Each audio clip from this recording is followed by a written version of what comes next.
Folks, it's an honor to be here presenting to you guys today. I'm sorry I couldn't join you in person, but what we're going to talk about today really is what data sets to go after. One of the things that you want to do is grow it. And the best way to do that is through verified deals and identifying areas where you can pursue those deals, bring in that data, and essentially expand your customer base. So we're going to talk a little bit about where Filecoin fits. We're going to talk about some use cases, and we're going to put it all together. And as you go through this, think about how you want to message to potential data owners or end users, because ultimately, how you message this solution is going to determine your level of success. In a traditional storage world, in the enterprise world, typically we've now gotten into storage tiering. Anybody who tells you that they have a storage product that's a one size fits all is really not being quite honest with you, right? You're going to have tiers where you have your high performance compute. It's a tier 0, tier 1. Then you might have a medium performance, low latency, tier 2 type of offering. And typically those protocols are things like SAN, NAS, DAS. What you really want to target today is that tier N. And really for a couple of different reasons. One, it will fit the performance profile of Filecoin, but also that's where a majority of a customer's data lives. And that's also one of the areas, and we're going to talk about the advent of ransomware and things like that. That's also one of the areas that is often mostly attacked by ransomware episodes, because most of that data lives there. This is the glue.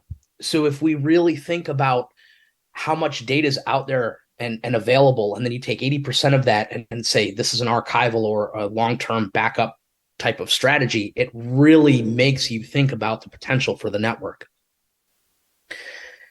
When we talk about data sets, we talk about things like media archives, maybe even an analytics data lake, scientific archive, public archive, life sciences, and obviously there's the metaverse and the NFTs, and we have some great success stories that we can share at a later date that really kind of overlay this type of storage ecosystem that we're looking at.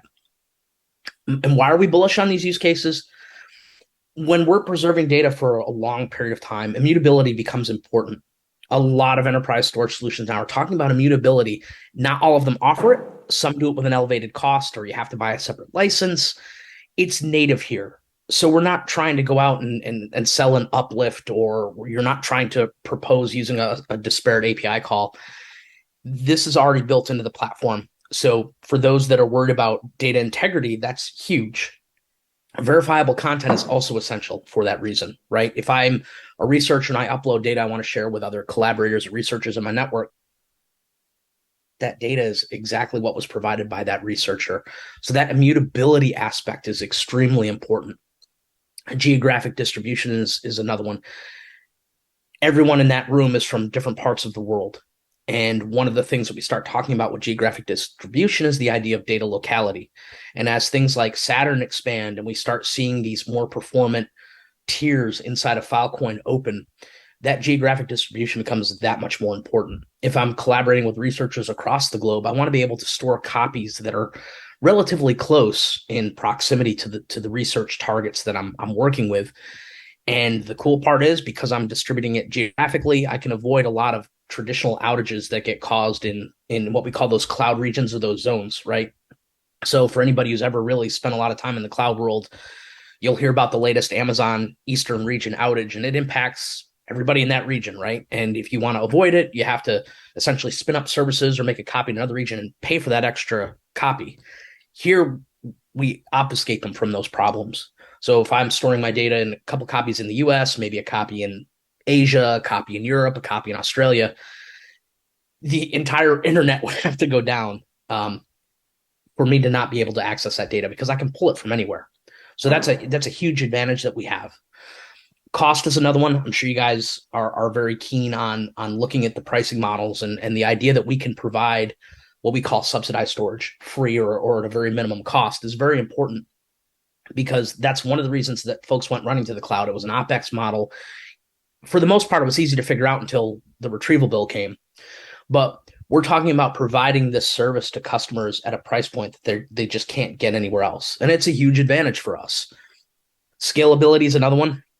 Anybody who's attempted to do any type of storage on-prem will tell you scaling can be very difficult. It is not straightforward. And when you get to a network and you can walk into a network that has exabytes of capacity readily available, it really takes away the burden of trying to figure out how to do this on-prem or in some circumstances scale properly in the cloud.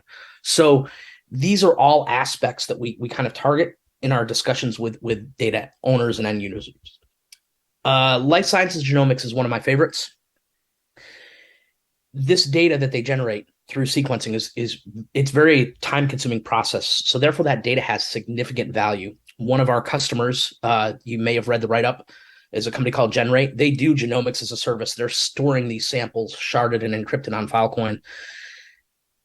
These large data sets can be expensive to maintain and distribute.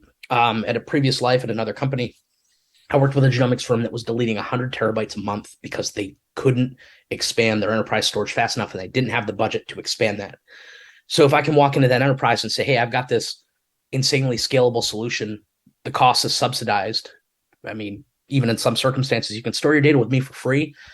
They no longer have to worry about deleting that data. Those samples remain in perpetuity, and that actually helps the research community.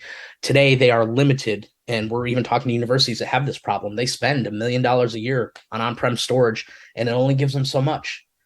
So they will lose data just through deletion and preservation of new artifacts. So we are solving a significant problem for a lot of these folks.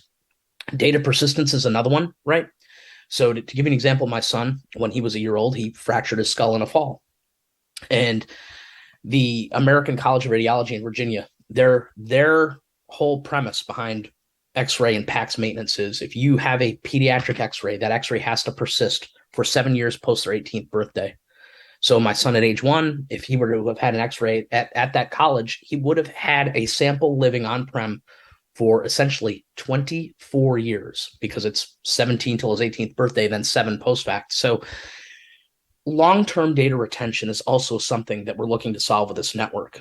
And this is important for the research community also for that reason, right? Because you have to know that that sample has been maintained and it's verifiable. It is the sample that was originally stored. Anybody who's worked on storage will tell you about things like data rot, tape failure. All of those things become a very big thorn in the side of folks that do enterprise storage. So this is also another important component that you want to talk about with your target end users. Scaling, we can hammer this point home, but when you look at the life science community, they expect exabytes to be generated within the next 3 to 5 years. They're already on pace to just create enormous volumes of data, and they want to maintain that data and keep that data, not delete it because of storage shortages. You're filling a significant gap for these folks, and it's an opportunity that really needs to be explored in depth if you're going to go down the Filecoin road. Just to give you an example, I used to be a resident of Atlanta, Georgia, and if I'm doing 10 base pairs of sequencing, I need roughly 49 petabytes of storage just to sequence the city of Atlanta, and it's 500,000 people in population in that city. If I look at a New York City, I'm nearing an exabyte, right? So now take this model and start looking all across the globe. You start going to Shanghai, London, Toronto, Los Angeles, even Melbourne, Australia. All of these major metro areas are going to generate tons of data. And as we evolve our sequencing practices, Illumina's creating better sequencers. They're doing it faster. It's still an expensive process, but at the same time, it will get cheaper. And that's why they project that we're going to continue to sequence at a rate that's going to generate up to maybe even 40 exabytes of data by 2025 in the genomic sequencing realm. And that's just one aspect of what we talk about with life sciences. So the opportunity is huge.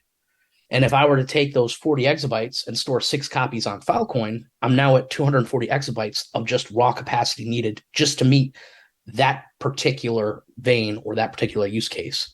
So the opportunities are abound in the ecosystem. Public archive is near and dear to my heart. This is New York City. My colleague who left several months ago actually took this use case down. It was a great use case, and there's a lot of open data sets in these municipalities that can be placed on Filecoin, openly shared, publicly exposed. I'm working on another one with another city right now, a major U.S. city. These use cases are great. And one of the reasons that it's so important is that these municipalities are constantly under attack. Ransomware, hack, threat, target, delete data, destroy data. Filecoin gives them the opportunity to store these public data sets in perpetuity without the fear of data loss or manipulation. So it's really a great solution for them. Also, it's scalable. Obviously, we keep kind of harping on that point, but for folks that have done on-prem storage, specifically those in municipality IT departments, they're often overloaded anyway.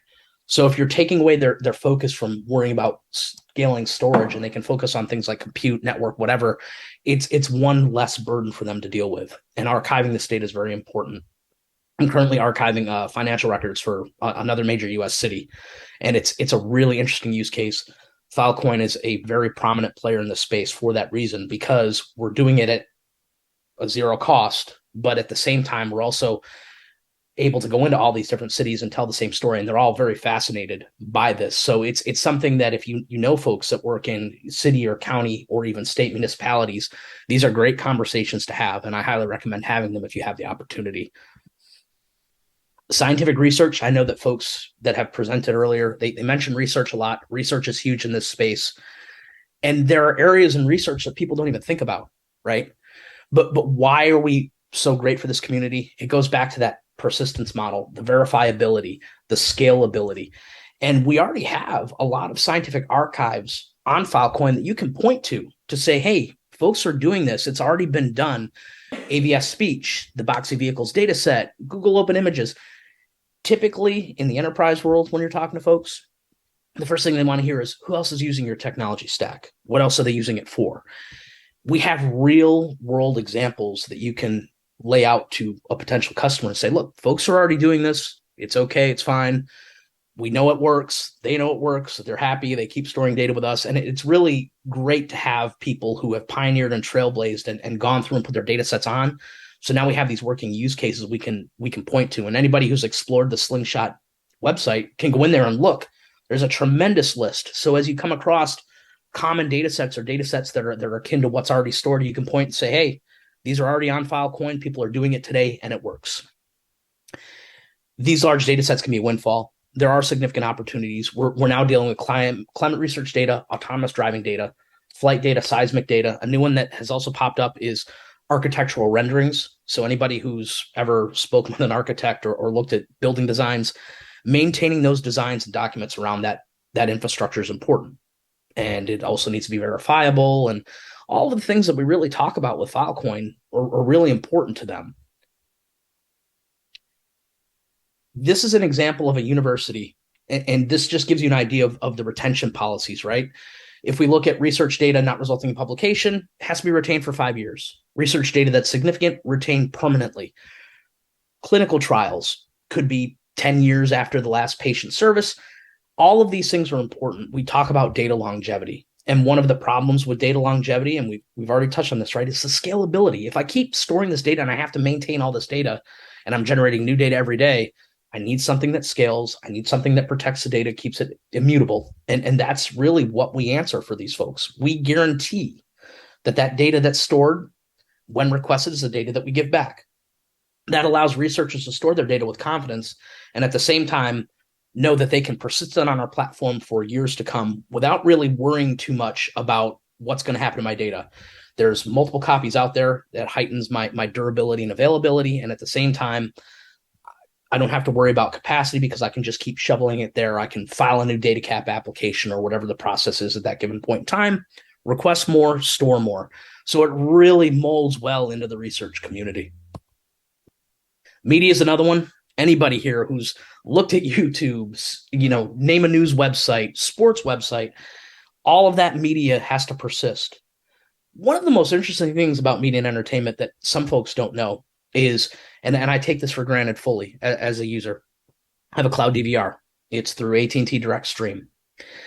The FCC has a mandate that if I record a program, I have to have my own individual copy. So what does that mean to someone who's working on a cloud DVR project? If 1 million people record the Super Bowl, I need 1 million disparate copies, one for each user. You cannot have a single copy and share that across 1 million people in a cloud DVR type of environment. That regulation may change, but today it's a benefit for us. Because if I have to maintain all this different media, and specifically in an archival sense, I'm enabling companies to do that. And as Saturn evolves and becomes that true CDN, now we start talking about even looking at the capability of streaming direct from Saturn. Instead of just preserving the copy for long-term retention, now it becomes a matter of direct stream. They generate so much data through transcoding. Need for fan out is obviously the DVR problem. Multiple movie renders. So you might take a movie, obviously I go by the name Schreck, right? So there's a Schreck cartoon done by Disney. They will render it in multiple languages. They even adapt the renderings to different cultures. So what you're going to see is 15, 20, 30, 40, 50 permutations of said movie. You have to maintain all of those different copies as well. We're seeing a huge explosion in NFTs and metaverse. I know you guys see this. It's pretty much everywhere, right? And whether you're talking about CryptoPunks or anything you see on OpenSea, they have to live somewhere. What most folks don't realize is OpenSea is placed on AWS, and depending on what API calls they're using, the data is not even stored immutably. So really with what the blockchain gives us and what the Filecoin solution gives us, it gives authors and content creators the confidence to say, hey, I've created this content, I've stored this content. No one else can steal that content without people knowing, right? We've got that blockchain audit. So it's a really great solution specifically for content creators. We're talking to a media company, believe it or not, in Colombia, in South America, because traditionally they have really two media outlets that dominate everything that's presented in television.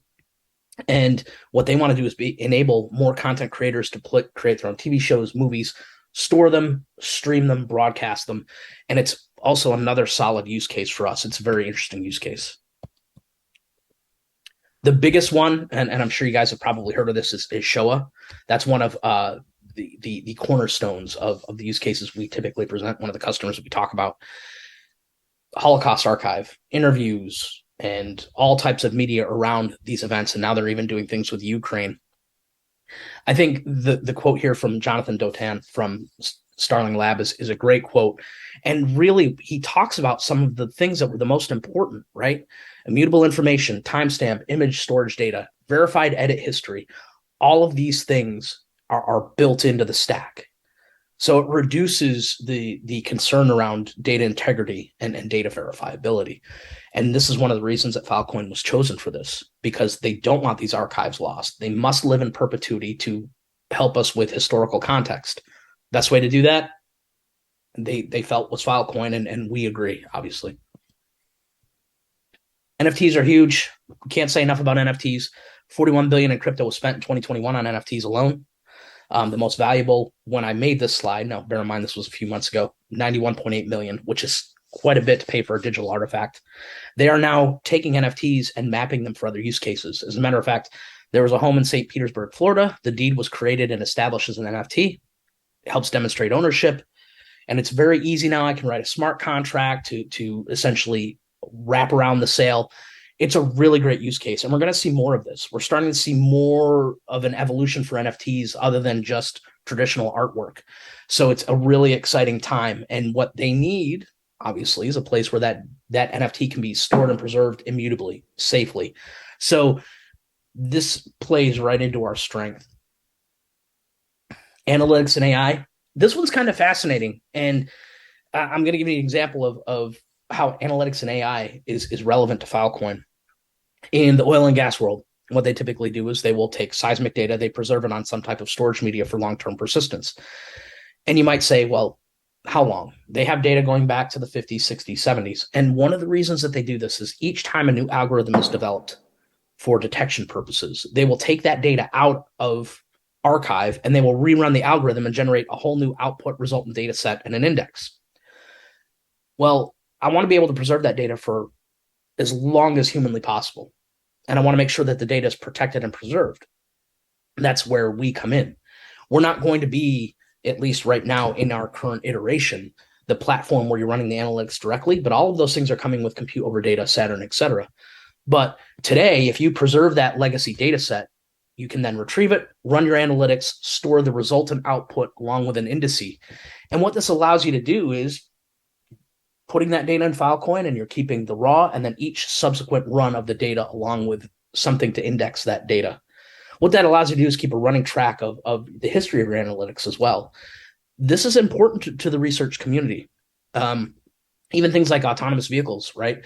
So they'll drive these vehicles all around, they capture all that data, they'll run their algorithms for things like mapping, for example. Well, the roads have changed. So now I have to go through and rerun an analytics data set, create a new result and output. All of this stuff is important. And all these algorithms evolve. And no research data set, while the raw data is still persistent, no research community is stagnant. They're always generating new algorithms. But what they're going to want to do is always run it on that raw data, or at least have a historical mapping of data sets they can go back and run those algorithms on to determine new result and outputs. So this is all important. So storing it, archiving it, indexing it, we can use Filecoin for that. So when people start talking about data lakes and large analytic volumes, it's like, okay, what are you doing for backup? What are you doing for archival? That's really where we fit today. Tomorrow, that story takes on a whole new dimension with compute over data and obviously faster, lower latent access.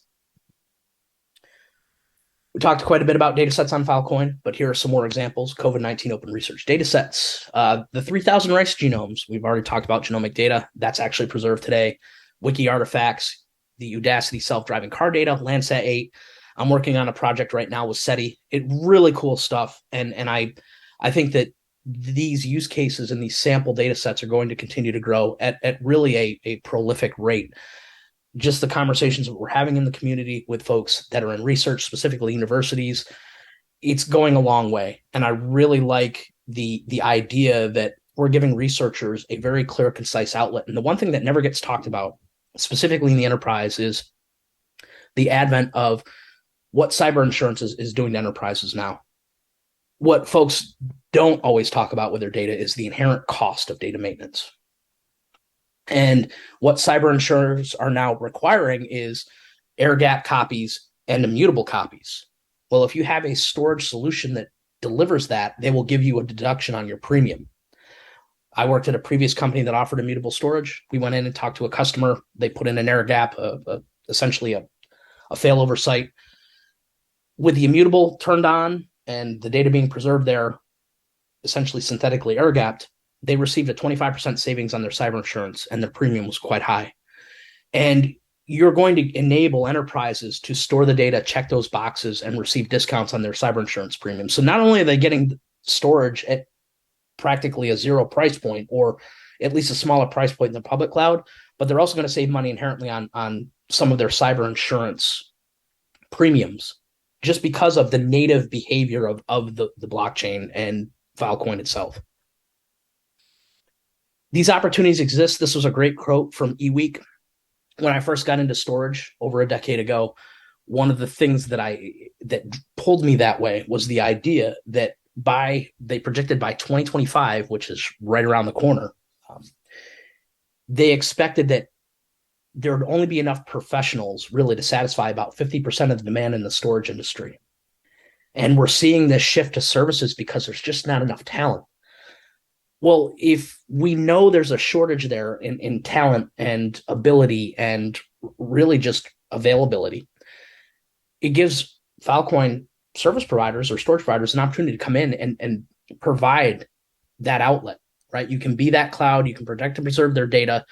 You're supplying a response to the shortage of talent in that particular discipline. And enterprises will appreciate this. I was working with another company in a previous life. They had a gentleman. This was during 2019, going into 2020. COVID hits in 2020. And one of the companies that was a customer of ours, they came back and said, hey, we don't have the money for the solution. We got to trim. And their whole reasoning was simple. They had a gentleman that was there. He was hired to do one specific task, and that was maintain a storage array. He was originally paid in the neighborhood of $75K. Well, another business tried to poach him. In order to keep him, they had to raise his base salary to $125K. So what you're seeing now is that shortage in talent is putting a strain on enterprises. So if you can come in and provide that service for them at a very minimal cost, it is a tremendous advantage to you. Does anyone have any questions or comments? Thank you very much, Schreck. Any questions at all? Looks like you nailed it, buddy. No questions. Thank you very much, Schreck. It's an honor to spend the afternoon with you. Thank you. Take care.